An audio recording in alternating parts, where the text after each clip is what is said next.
Morning, friends. We are on Book 5 of the Chronicles of Narnia, the Voyage of the Dawn Treader. Chapter 1. The Picture in the Bedroom. There was a boy called Eustace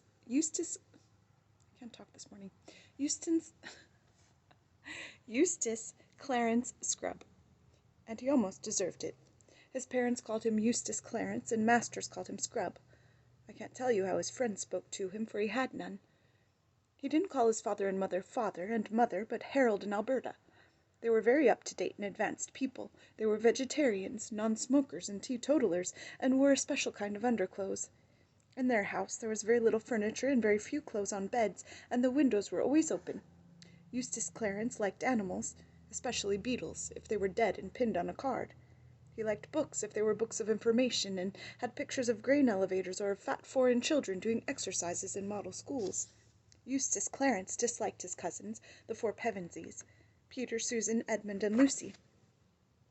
But he was quite glad when he heard that Edmund and Lucy were coming to stay, for deep down inside him he liked bossing and bullying, and though he was a puny little person who couldn't have stood up even to Lucy, let alone Edmund in a fight, he knew that there are dozens of ways to give people a bad time if you are in your own home and they are only visitors. Edmund and Lucy did not at all want to come and stay with Uncle Harold and Aunt Alberta, but it really couldn't be helped. Father had got a job lecturing in America for 16 weeks that summer, and Mother was to go with him, because she hadn't a real holiday for 10 years.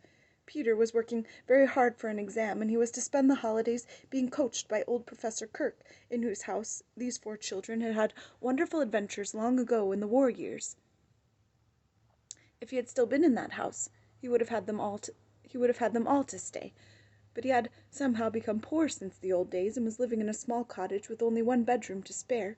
It would have cost too much money to take the other three all to America, and Susan had gone.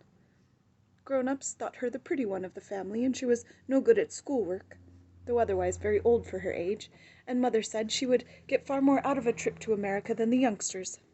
Edmund and Lucy tried not to grudge Susan her luck, but it was dreadful having to spend the summer holidays at their aunt's. "But it's far worse for me," said Edmund, "because you'll at least have a room of your own, and I shall have to share a bedroom with that record stinker Eustace." The story begins on an afternoon when Edmund and Lucy were stealing a few precious minutes alone together, and of course they were talking about Narnia, which was the name of their own private and secret country. Most of us, I suppose, have a secret country, but for most of us it is only an imaginary country. Edmund and Lucy were luckier than other people in that respect. Their secret country was real. They had already visited it twice, not in a game or a dream, but in reality. They had got there, of course, by magic, which is the only way of getting to Narnia, and a promise, or very nearly a promise, had been made them in Narnia itself, that they would some day get back. You may imagine that they talked about it a good deal when they got the chance. They were in Lucy's room, sitting on the edge of her bed, and looking at a picture on the opposite wall. It was the only picture in the house that they liked. Aunt Alberta didn't like it at all. That was why it was put away in a little back room upstairs, but she couldn't get rid of it because it had been a wedding present from someone she did not want to offend. It was a picture of a ship sailing straight towards you. Her prow was gilded and shaped like the head of a dragon with wide open mouth.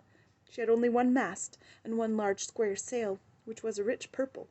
The sides of the ship, what you could see of them, were the gilded wings of where the gilded wings of the dragon ended were green. She had just run up to the top of one glorious blue wave, and the near slope of that wave came down towards you with streaks and bubbles on it. She was obviously running fast before a gay wind listing over a little on her port side. By the way, if you're going to read this story at all, and if you don't know already, you had better get it into your head that the left side of a ship when you are looking ahead is port, and the right is starboard. All the sunlight fell on her from that side, and the water on that side was full of greens and purples. On the other side, it was darker blue from the shadow of the ship. "The question is," said Edmund, "whether it doesn't make things worse, looking at a Narnian ship when you can't get there." "Even looking is better than nothing," said Lucy. "And she is such a very Narnian ship." "Still playing your old game?" said Eustace Clarence, who had been listening outside the door, and now came grinning into the room. Last year, when he had been staying with the Pevensies, he had managed to hear them all talking of Narnia, and he loved teasing them about it. He thought, of course, that they were making it all up, and as he was far too stupid to make anything up himself, he did not approve of that. "You're not wanted here," said Edmund curtly. "I'm trying to think of a limerick," said Eustace. "Something like this: some kids who played games about Narnia got gradually balmier and balmier." "Well, Narnia and balmier don't rhyme, to begin with," said Lucy. "It's an assonance," said Eustace. "Don't ask him what an assy thingamagummy is," said Edmund. "He's only longing to be asked. Say nothing, and perhaps he'll go away." Most boys, on meeting a reception like this, would either have cleared out or flared up. Eustace did neither. He just hung about grinning, and presently began talking again. "Do you like that picture?" he asked. "For heaven's sake, don't let him get started about art and all that," said Edmund hurriedly. But Lucy, who was very truthful, had already said, "Yes, I do. I like it very much." "It's a rotten picture," said Eustace. You won't see it if you step outside," said Edmund. "Why do you like it?" said Eustace to Lucy. "Well, for one thing," said Lucy, "I like it because the ship looks as if it were really moving, and the water looks as if it was really wet, and the waves look as if they were really going up and down." Of course, Eustace knew lots of answers to this, but he didn't say anything. The reason was that at that very moment he looked at the waves and saw that they did look very much indeed as if they were going up and down. He had only once been in a ship, and then only as far as the Isle of Wight, and had been horribly seasick. The look of the waves in the picture made him feel sick again. He turned rather green and tried another look. And then all three children were staring with open mouths. What they were seeing may be hard to believe when you read it on print, but it was almost as hard to believe when you saw it happening. The things in the picture were moving. It didn't look at all like a cinema either. The colors were too real and clean and out of doors for that. Down went the prow of the ship into the wave, and up went a great shock of spray. Then up went the wave behind her, and her stern and her deck became visible for the first time, and then disappeared as the next wave came to meet her, and her bows went up again. At the same moment an exercise book, which had been lying beside Edmund on the bed, flapped, rose, and sailed through the air to the wall behind him, and Lucy felt all her hair whipping round her face as it does on a windy day. And this was a windy day, but the wind was blowing out of the picture toward them. And suddenly with the wind came the noises, the swishing of waves and the slap of water against the ship's sides, and the creaking and the overall high, steady roar of air and water. But it was the smell, the wild, briny smell, which really convinced Lucy that she was not dreaming. "Stop it!" came Eustace's voice, squeaky with fright and bad temper. "It's some silly trick you two are playing. Stop it! I'll tell Alberta. Ow!" The other two were much more accustomed to adventures, but just exactly as Eustace Clarence said, "Ow!" they both said "Ow!" too. The reason was that a great cold salt splash had broken right out of the frame, and they were breathless from the smack of it, besides being wet through. "I'll smash the rotten thing!" cried Eustace, and then several things happened at the same time. Eustace rushing toward the picture, Edmund, who knew something about magic, sprang after him, warning him to look out and not be a fool. Lucy grabbed at him from the other side and was dragged forward, and by this time either they had grown much smaller or the picture had grown bigger. Eustace jumped to try to pull it off the wall, and found himself standing on the frame. In front of him was not glass but real sea, and wind and waves rushing up to the frame as they might to a rock. He lost his head and clutched at the other two, who had jumped up beside him. There was a second of struggling and shouting, and just as they thought they had got their balance, a great blue roller surged up round them, swept them off their feet, and drew them down into the sea. Eustace's despairing cry suddenly ended as the water got into his mouth. Lucy thanked her stars that she had worked hard at her swimming last summer term. It is true that she would have got on much better if she had used a slower stroke, and also that the water felt a great deal colder than it had looked while it was only a picture. Still she kept her head and kicked her shoes off, as everyone ought to do who falls into deep water in their clothes. She even kept her mouth shut and her eyes open. They were still quite near the ship. She saw its green side towering high above them, and people looking at her from the deck. Then, as one might have expected, Eustace clutched at her in a panic, and down they both went. When they came up again, she saw a white figure diving off the ship's side. Edmund was close beside her now, treading water, and had caught the arms of the howling Eustace. Then someone else, whose face was vaguely familiar, slipped an arm around her from the other side. There was a lot of shouting going on from the ship, heads crowding together above the bulwarks, ropes being thrown. Edmund and the stranger were fastening ropes round her. After that followed what seemed a very long delay, during which her face got blue and her teeth began chattering. In reality, the delay was not very long. They were waiting till the moment when she could be got on board the ship without being dashed against its side. Even with all their best endeavours, she had a bruised knee when she finally stood, dripping and shivering on the deck. After her, Edmund was heaved up, and then the miserable Eustace. Last of all came the stranger, a golden-headed boy some years older than herself. Caspian! Gasped Lucy as soon as she had breath enough. For Caspian it was, Caspian, the boy king of Narnia, whom they had helped to set on the For Caspian it was, Caspian, the boy king of Narnia, whom they had helped to set on the throne during their last visit. Immediately Edmund recognized him too. All three shook hands and clapped one another on the back with great delight. "But who is your friend?" said Caspian, almost at once, turning to Eustace with his cheerful smile. But Eustace was crying much harder than any boy of his age has a right to cry when nothing worse than a wetting has happened to him, and would only yell out, let me go back, I don't like it." "Let you go," said Caspian. "But where?"